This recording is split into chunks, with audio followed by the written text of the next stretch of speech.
Let's talk about the Atlas fuel tank. Now, what I didn't do is I didn't bring out an untouched one. Doesn't matter. Here's an earlier mod I did kept all the original stuff in it and rewired it. It's okay. Motor's got to go though. These motors, they're just not good. I went through all the trouble of machining and bondoing this to end up with basically the same fuel tank again. Just a narrower slot in the middle. And that is going to have to, someday, that might have to get dealt with. The Atlas fuel tank problem has been around for a long time. And I've never liked any of the solutions. And I didn't want to make this project today last very long. So here's what I did. I took a piece of this styrene, I took my flush cutter, and I just started nipping it.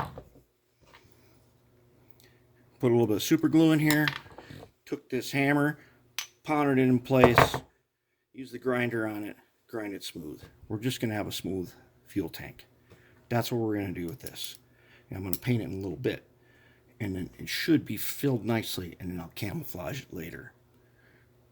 That's probably as good of a fuel tank for an everyday runner like this. I don't need to mill this down and put on a new fuel tank. I'm just going to make it a one-piece fuel tank. And that's all we need to do with that. We don't got to get too complicated. I did decide I'm going to save the flywheels. We're going to go with this 24-volt motor. No, this is not a Kato motor. There are many motors that look like this. They come in the same housing. This is not one of those. This is a 24-volt. The 24-volt ones, much more robust. In 12 volts, they spin at half the maximum revolutions.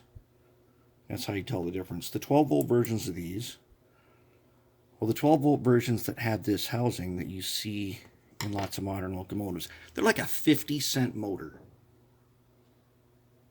And I think they're crap. These 24-volt ones, that's the way to go. They're just a superior motor. They've got a better system. They're more robust. Much better control. Better motor overall. I think all the modern locomotives, all their motors to me are junk. They're not modern technology at all. As you can see, the wipers have come out of the ultrasonic. I then went ahead and I polished the ends of the wipers with a wire wheel. And then I did my favorite thing. Took some Oxguard on my finger, greased them all up. Those wipers will stay conductive. They will not tarnish. They will not oxidize. And they will stay this way for decades. So I told you I was going to save these flywheels. Polished them up a little bit.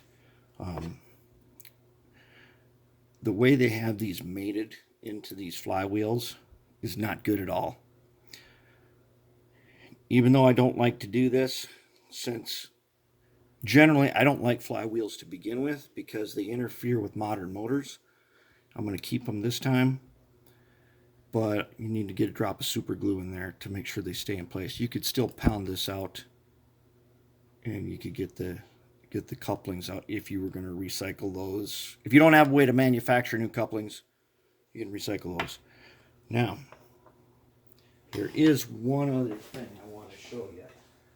The drive shafts on the Atlas just so happen to be dog bones. These dog bones. See if you can see those. Okay. Now, these are offset dog bones. So one goes this way, and the other one is the opposite way. These are better than the dog bones that you see where both of the horizontal shafts are basically parallel to each other. Those are really bad.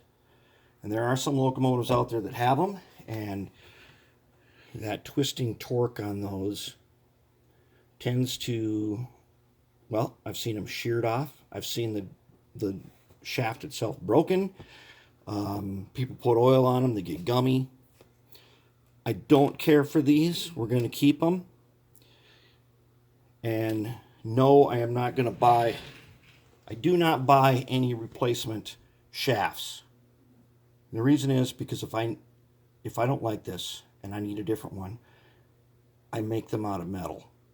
Normally I use 14 gauge copper, and I'll make the offset dog bone just like you see it out of metal. And that's a far better way to do that. These are a bit on the weak side, and these pins are also weak. Any aftermarket parts you get are also weak. So if these don't work out, I'll fabricate new ones out of copper. And that won't get weak. And that'll do the trick. Alright, next up, we need to get on with, we're going to paint that. And we got to get some trucks reassembled.